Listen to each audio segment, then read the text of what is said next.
كريستيانو رونالدو بالزي السعودي بالجلباب السعودي في ذكرى يوم التأسيس في احتفالية كبرى بالمملكة العربية السعودية. ولأول مرة يظهر النجم البرتغالي كريستيانو رونالدو لاعب فريق نادي النصر السعودي بالزي السعودي في جلباب أبيض تنقل به في الأوساط السعودية، حيث شارك النجم البرتغالي كريستيانو رونالدو بيوم التأسيس السعودي يوم الأربعاء بعد ظهوره مرتديا الثوب السعودي خلال احتفالات لاعبي فريق النصر.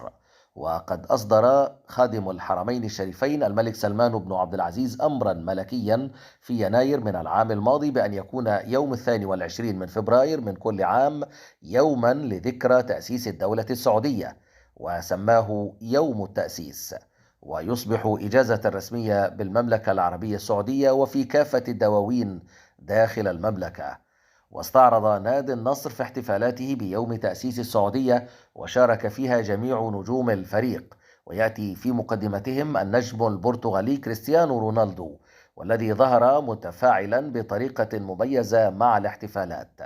وكان رونالدو قد انضم لصفوف النصر السعودي خلال شهر يناير الماضي في صفقة تاريخية للكرة السعودية، وذلك بعد فسخ عقده مع ناديه السابق مانشستر يونايتد الإنجليزي.